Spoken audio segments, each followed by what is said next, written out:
janvier. Dieu me l'a révélé lors de mon jeûne, depuis le 1er au 7 janvier 2025, quand vous étiez en festivité. Moi, j'étais en retraite spirituelle. Le Seigneur m'a dit, il n'y en a que 6 types de personnes qui viennent autour de moi et qui viennent dans nos ministères. Bien aimé, nous avons les enfants cliniques, ceux qui sont malades et qui cherchent. À part les enfants des cliniques, nous avons les enfants de pain et sardines, ceux qui aiment manger le pain et le sardine. Nous avons les enfants bien-aimés de Joseph, de race de Joseph d'Arimathée. Oui, il y a ce type d'enfants qui viennent dans nos ministères. Et nous avons aussi, bien-aimés, les enfants du ministère. Et enfin, nous avons les partenaires. Donc voilà les 6 types de personnes qui viennent dans nos ministères et qui fréquentent nos ministères. Il est bon de savoir et de les connaître, bien-aimés. Aujourd'hui, je vais aborder la question liée aux partenaires du ministère. Vous pouvez voir les autres vidéos qui parlent déjà les 5 types autres d'enfants spirituels que je viens en peine d'énumérer, bien-aimés. Alors, c'est quoi un partenariat? C'est quoi cette histoire d'être partenaire à un ministère, être partenaire à une église, être partenaire? Nous allons entrer, bien-aimés, en profondeur et nous allons parler de ça. Et Dieu dit, je vous donne toute herbe portant de la sémence et qui est à la surface de toute la terre, et tout arbre ayant en lui du fruit d'arbre et portant de la sémence, ce sera votre nourriture. Dieu est le fournisseur des ressources, comme nous venons de voir dans Genèse 1, verset 29. Dieu est le fournisseur des ressources, bien-aimés. C'est Dieu qui fournit toutes choses. Aujourd'hui, je vais parler du partenariat. Bien-aimés. C'est quoi le partenariat? D'abord, socialement parlons, le partenariat est un arrangement dans lequel les deux parties, bien-aimés, conviennent de coopérer ensemble pour faire avancer leurs intérêts de manière mutuelle. Donc, une personne vient, il y a une autre personne. Dans le cas d'ici, il y a Dieu et il y a son serviteur, son oint. L'homme de Dieu, le prophète, le pasteur, l'apôtre, l'évangile, le docteur, l'évangéliste. Et de l'autre côté, il y a des enfants qui décident de se mettre ensemble pour faire avancer leurs intérêts mutuels. Bien-aimés. Voici un peu ce que c'est le partenariat. Donc, l'enfant de Dieu vient apporter dans le ministère de l'homme de Dieu, et l'homme de Dieu, et Dieu apporte aussi dans la vie de cette dernière, de cette personne, afin que son intérêt augmente, son intérêt avance sur tous les plans. Bien aimé. Les principes dans la parole, et nous allons voir. Allons-y rapidement dans Genèse 12, verset 3. Je bénirai ceux qui te béniront, et je maudirai ceux qui te maudiront. Et toutes les familles de la terre seront bénies en toi. Bien aimé, Dieu appelle Abraham, et Dieu pose des principes sur Abraham. Il faut comprendre Abraham dans le principe. Il dit, quiconque va bénir ton ministère, ben c'est moi Dieu qui t'ai appelé. La personne va recevoir la bénédiction. Quiconque va bénir ton ministère, toi Abraham, la personne va recevoir la bénédiction. Mais quiconque va te maudire, va aussi recevoir la malédiction. Donc le principe est déjà établi. En d'autres termes, quand Dieu appelle un homme de Dieu, qui le consacre depuis le ventre de sa mère, avant qu'il ne vienne sur cette terre, donc approuvé encore sur la terre par les oints, par les hommes, bien aimés, le principe demeure. Tu maudis un homme de Dieu, c'est la malédiction. Tu bénis un homme de Dieu, c'est la bénédiction. La bouche d'un homme de Dieu est une source de bénédiction. Mais dans la même bouche est une source de malédiction. C'est pourquoi on ne touche pas au oint. Souvenez-vous, Élisée, la même bouche qu'il utilisait pour faire les miracles. Le prophète Élisée, la même bouche, a commandé, a maudit des enfants qui sont sortis de nulle part. Ils ont dévoré les mêmes enfants. Parce que le principe est établi dès la base. Jésus va aller encore loin. Il va pousser encore le bouchon. Il va nous dire dans Matthieu 41, il va nous dire plutôt dans Matthieu 10, au verset 41, regardez ce que Jésus dit. Celui qui reçoit un prophète en qualité de prophète, il recevra une récompense de prophète. Et celui qui reçoit un juste en qualité de juste, recevra une récompense de juste. En d'autres termes, lorsque tu reçois un homme de Dieu, en sa qualité d'homme de Dieu, chez toi, à la maison, peu importe le lieu, Jésus déclare que l'onction, la bénédiction qu'elle transporte cet homme de Dieu, comme tu l'as reçu, tu l'as honoré. C'est ça. Tu l'as reçu, tu l'as honoré. Alors, la chose qu'il a, quand il va déclarer, là, ça va prendre forme chez toi. Bien aimé. Ça va prendre forme chez toi. Là, c'est Jésus qui parle. Bien aimé. Être partenaire à un homme de Dieu, à un ministère, que tu vois, cet homme transporte quelque chose, bien aimé. En fait, tu vas provoquer la divinité qui se trouve dans la vie de cet homme. Tu vas provoquer la divinité qui se trouve dans ce ministère, dans l'église. Pour dire, je fais alliance, je fais partenariat avec toi. Je fais alliance, je fais partenariat avec toi.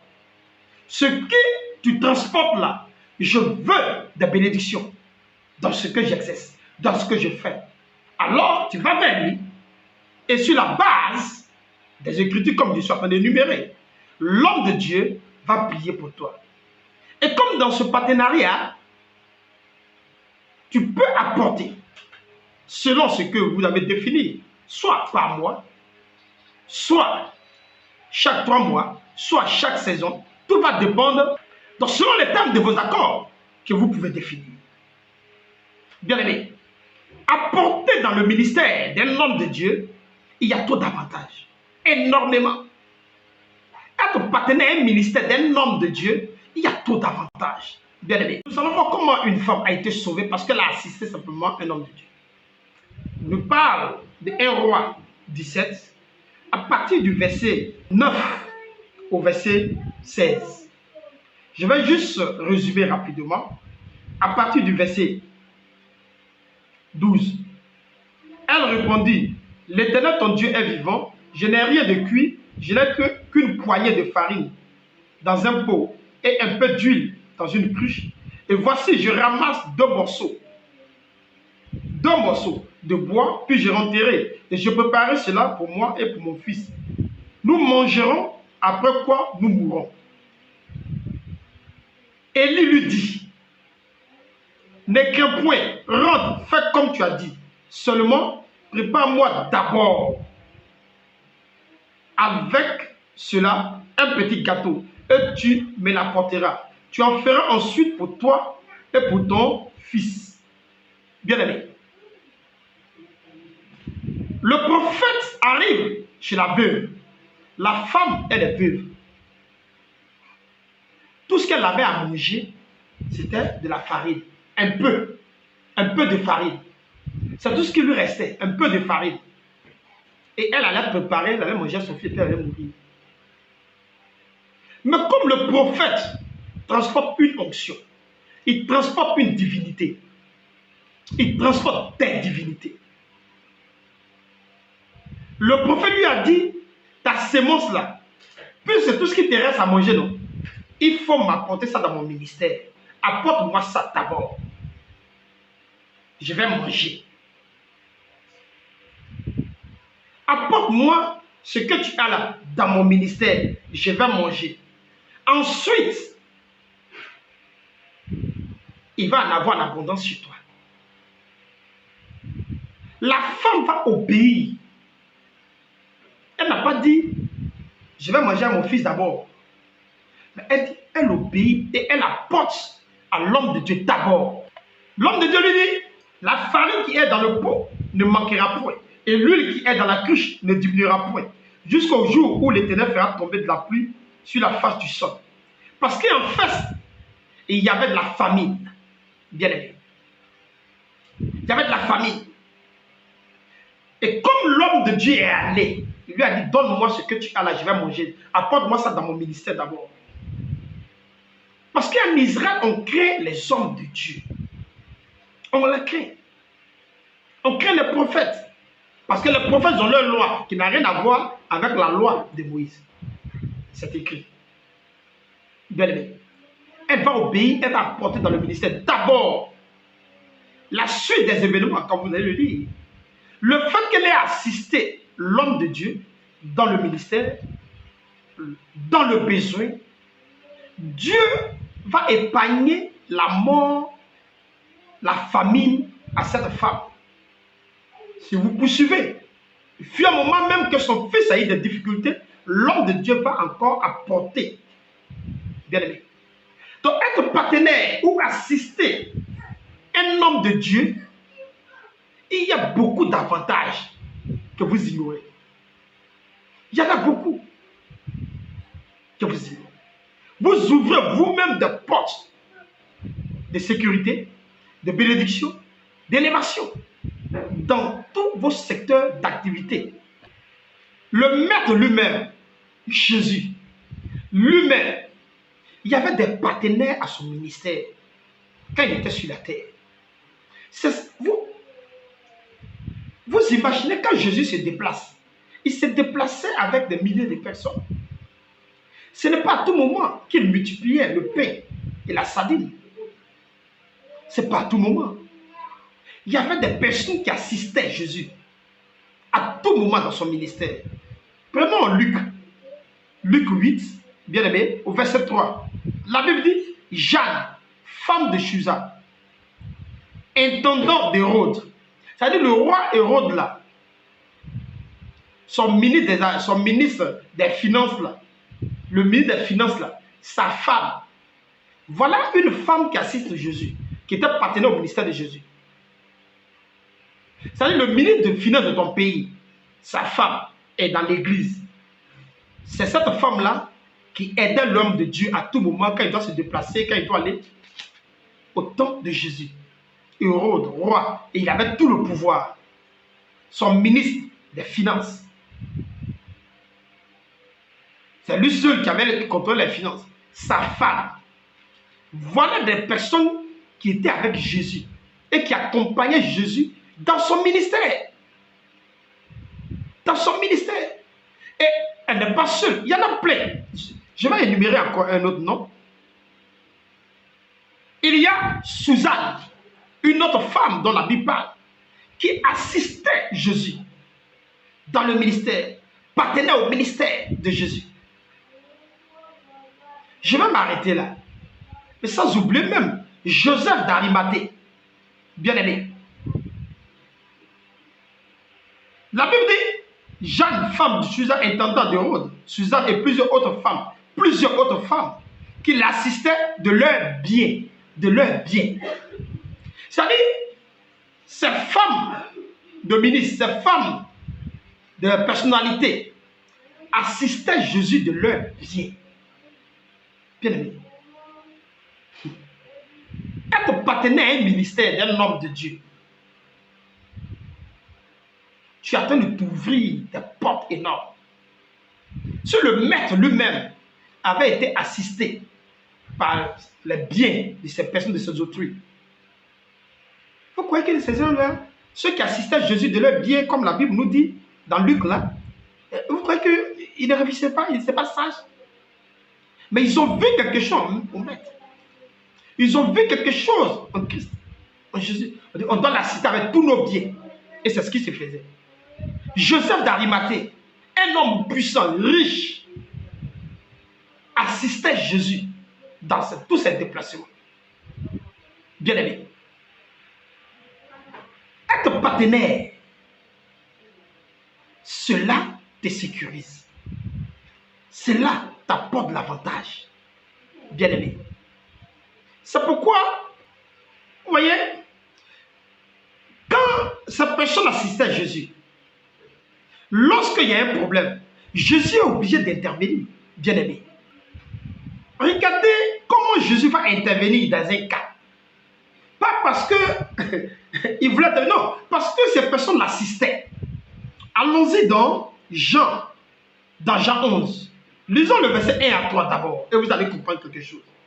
La Bible nous dit quoi? Il y avait un homme malade, Lazare de Béthanie, village de Marie et de Marthe, sa sœur. C'était cette Marie-là, écoutez, on dit c'était cette Marie-là qui oignit de parfum le Seigneur et qui lui essuya les pieds avec ses cheveux. Et c'était son frère Lazare qui était malade. C'est-à-dire on précise qui était Lazare. Mais pour parler de Lazare, on parle de sa sœur qui a assisté Jésus d'un parfum de grande valeur. Un parfum de valeur. Lazare est malade, mais on rappelle que sa sœur là, c'est elle qui a oint Jésus du parfum de valeur. Mais l'histoire de Lazare, nous connaissons. Après, Lazare est décédé. Après, Lazare est mort. Mais regardez, quand Lazare est mort, bien aimé, quand Lazare est mort, Jésus est allé à la tombe. Regardez un peu que vous ne comprenez pas, être partenaire. Jésus arrive à la tombe. Il arrive au cimetière. Jésus va sauter des tombes. Il y avait plusieurs tombes au cimetière, puisque Lazare l'a enterré au cimetière. Jésus va sauter des tombes et il va aller trouver la tombe de Lazare. Mais pourquoi il ramène Lazare en vie?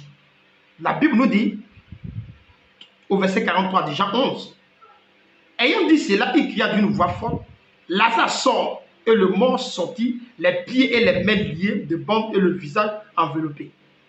Donc Jésus va ressusciter Lazare. Parce que Lazare, là, sa soeur a payé un prix. Sa soeur était partenaire. Lazare lui-même était ami, mais partenaire. Bien aimé. Il y avait plusieurs tombes. Jésus aurait pu ressusciter tous ceux qui étaient dans la tombe, au cimetière. Mais il a laissé tous, sauf. Ça veut dire quoi? Lorsque tu es partenaire à un ministère, à un homme de Dieu, tu as accès, entre guillemets, des privilèges de l'homme de Dieu. Là où tu m'attends, tu m'écoutes, j'ai envie de te poser deux questions avant de poursuivre. Tu as le numéro direct de ton pasteur. Est-ce que tu as le numéro direct de ton pasteur? De l'homme de Dieu? Est-ce que tu as la couverture spirituelle? Je laisse ça. Est-ce que tu as le numéro de l'homme de Dieu? Si tu n'es pas partenaire à mon ministère, il y a des choses que je ne peux pas me permettre. Est-ce que tu peux appeler ton pasteur à 4 h du matin, à 3 h du matin, pour lui dire j'ai tel problème, tel problème?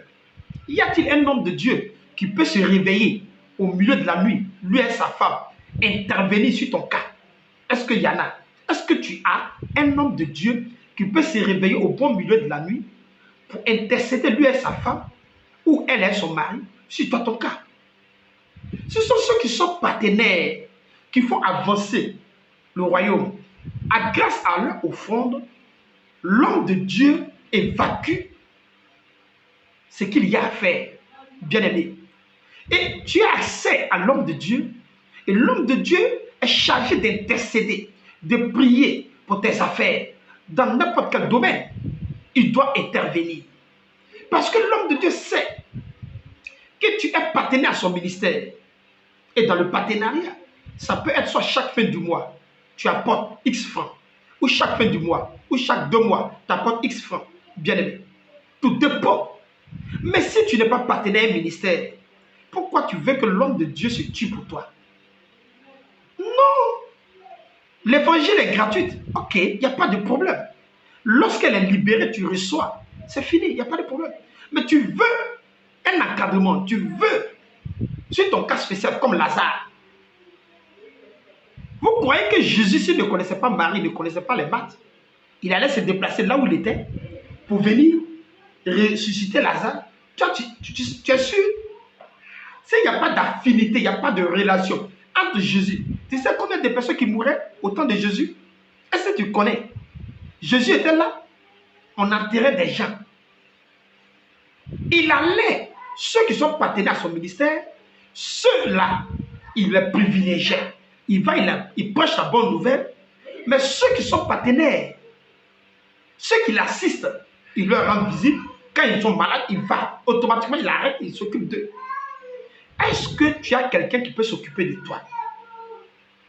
Tu n'es pas partenaire à mon ministère, mais tu me demandes de faire les choses d'un partenaire. Non, ce n'est pas parce que je prophétisais sur toi et que tu as vu que la prophétie est authentique, est réelle. Tu vas me demander de faire certaines choses. Non, non, non. Sur TikTok, je prophétise. Je vais à l'église, je prophétise. Si tu m'as trouvé sur la rue, je peux prophétiser. Ton pasteur peut prier, peut prophétiser. Mais tu n'es pas un partenaire à son ministère. Quand le mois finit, là, il regarde ceux qui apportent les offrandes dans son ministère pour faire face à ces charges-là. Ton nom n'est pas dedans. Ton nom n'est pas dedans. Donc quand il s'est gêné là, il ne peut pas prendre ton sujet. Il ne peut pas prendre ton nom pour aller gêner.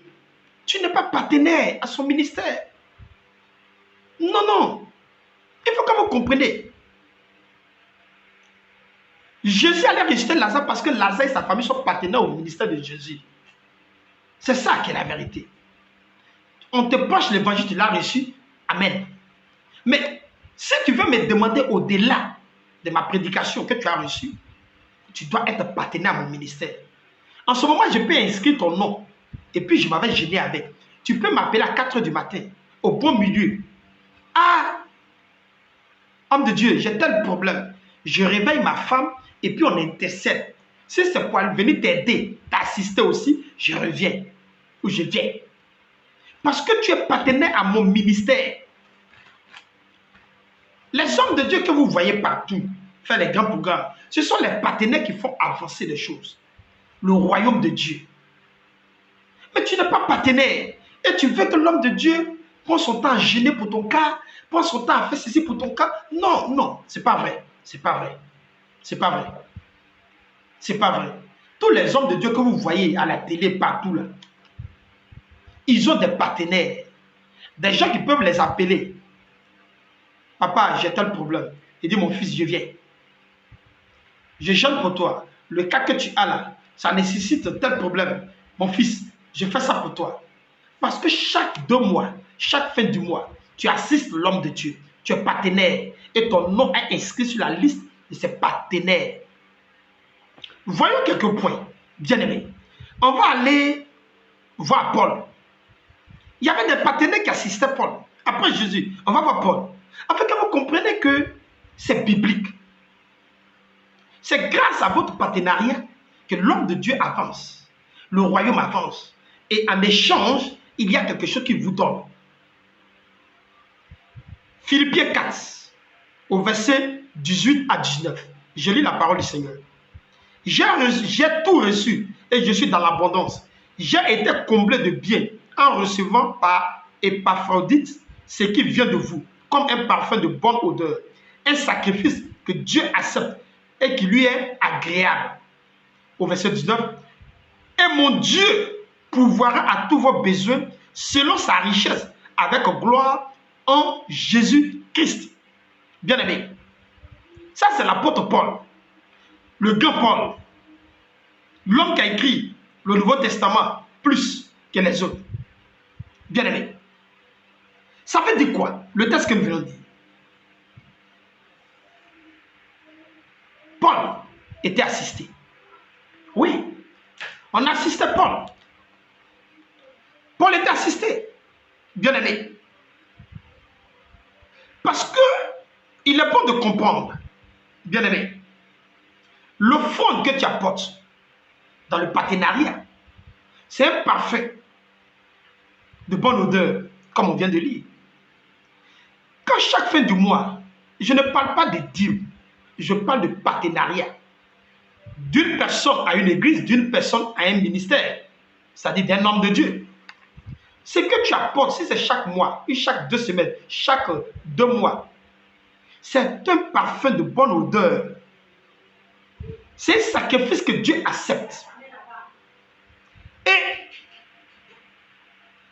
cette offrande est agréable au Seigneur. Parce qu'il a dit d'apporter dans sa maison. Donc, tu ne peux pas apporter, tu ne peux pas faire ça. Et il ne va rien avoir d'échange. Ce n'est pas possible. La sécurité, c'est Dieu qui va te donner. Parce que c'est un partenariat gagnant-gagnant. Lorsque l'homme de Dieu va aller évangéliser, il doit aller faire tel programme. Il sait qu'il peut compter sur des partenaires pour aller faire les programmes, les croisades. C'est pour ça que tu dois être un partenaire, bien aimé. Dieu va pouvoir à tes besoins. Pourquoi? Parce que Dieu sait que tu apportes, tu es partenaire à ce ministère. Donc les esprits qui sont avec l'homme de Dieu vont intervenir dans ton cas à tout moment. Dieu va pouvoir te besoins. Dieu va te bénir richement et abondamment. Si tu n'es pas riche, tu n'as pas de l'abondance, comment tu vas apporter? Donc Dieu va intervenir tout moment sur ton cas. Dieu va prendre soin de ta sécurité. Lorsque l'ange de Dieu viendra pour t'attaquer, tu n'as même pas besoin de fléchir les genoux. Dieu va dire, je ne te permets pas ici. Là. C'est cette personne qui apporte quelque chose dans le ministère de tel homme de Dieu, de mon fils, pour faire agrandir le royaume. Donc Dieu va protéger. N'a-t-il pas écrit dans Malachie 3, à partir de verset 4 jusqu'à 10, voire 12, la sécurité, c'est Dieu qui s'en charge. Parce que tu apportes dans le ministère. Bien aimé, je vais aller vers la conclusion. Nous allons voir un homme de Dieu qui est partenaire à Dieu. Et que s'est-il passé? Salomon. Salomon a compris que lui-même, ses efforts physiques ne peuvent rien. Il ne peut pas gouverner. Il a compris qu'il doit s'associer à la divinité supérieure, Yahweh, l'Éternel. Allons-y dans 1 Roi 9, à partir du verset 25. Il est écrit, Salomon offrit 3 fois dans l'année des holocaustes et des sacrifices d'action de grâce sur l'autel qu'il avait bâti à l'Éternel. Et il brûla des parfums sur celui qui était devant l'Éternel. Et il achevait la maison. Le roi Salomon, l'homme qui a fait l'holocauste, quand on parle d'holocauste, on ne parle pas des petits bœufs, des petits trucs. Ce qui lui a permis de déplacer la divinité, Dieu. Et Dieu lui a dit, tu veux quoi? Il dit, je veux la sagesse. Dieu dit, un homme pauvre qui est sage, on n'a pas de respect pour lui. Quand tu es pauvre et que tu es sage, on n'a pas de respect. Dans la Bible, il y en a un homme qui était sage, mais pauvre. Alors, ils n'ont pas écouté ses conseils. Je vais te donner la richesse. Et Dieu l'a fait. Et quand il a compris, qu'est-ce qu'il fait? La Bible dit, tous les 4 mois dans l'année, là, il fait 3 holocaustes. C'est-à-dire tous les 4 mois. La Bible dit, Salomon offrit 3 fois dans l'année. 3 fois dans l'année. C'est-à-dire tous les 4 mois des holocaustes. Mais parce qu'il allait tisser l'alliance, le partenariat avec Dieu. Chaque 4 mois, il va faire tuer des bœufs, des moutons, des animaux pour faire holocauste. En retour, la divinité lui fournit ce qu'il en a besoin. Et au-delà, la richesse, l'abondance. Bien-aimé, je t'exhorte à être partenaire. Si tu n'es pas partenaire à une église, à un homme de Dieu, il y a des choses que tu ne peux pas avoir. Parce que la richesse même là, c'est la divinité qui donne ça. Si vous voyez que les gens vont se tuer, vont égorger les parents pour la richesse, c'est la divinité qui donne. Donc, je t'invite à être partenaire. Bien-aimé, la Bible, je termine. La Bible nous dit dans Proverbe 10 au verset 22, c'est la bénédiction de l'Éternel qui enrichit et ne la fait suivre d'aucun chagrin. Bien-aimé, si tu n'es pas partenaire au ministère d'un homme de Dieu, je t'exhorte à le faire. Ou une église. Sois partenaire. Et dans le partenariat, tu respectes les accords du partenariat. Cela va te donner accès à l'homme de Dieu ou accès à l'église. Cela te donne la protection, la sécurité. Être partenaire, la personne n'a pas besoin d'être ton père spirituel. Tu peux être un membre de l'église et être partenaire de l'église ou être partenaire de l'homme, du ministère de l'homme de Dieu. Comme tu peux ne pas fréquenter la communauté, ne pas fréquenter l'église de l'homme de Dieu et puis être partenaire à son ministère. Cela te donne accès, des clés envers l'homme de Dieu qui a l'obligation d'intervenir sur ton cas régulièrement quand tu en as besoin. Mais quand tu n'es pas partenaire, tu l'appelles, il regarde, il ferme, il éteint son portable. Il ne décroche même pas. Il s'interroge. Tu n'es pas partenaire. Certes, tu as une âme. Tu attends l'église quand je vais prier pour toi, il n'y a pas de problème. Mais tu n'as pas accès comme on vient de voir Salomon. Tous les 4 mois, il va faire le sacrifice chez Dieu. Il a décidé d'être partenaire à Dieu. Donc tous les 4 mois, il va faire des holocaustes. Dieu voit sa constance. Dieu est obligé d'intervenir. Je t'exhorte à être partenaire. À être partenaire au ministère. Si tu sais que tu n'es pas partenaire, ne me demande pas des choses. Non. Seul le partenaire a accès en eau profonde. Que Dieu te bénisse et que le Seigneur soit avec toi. Shalom.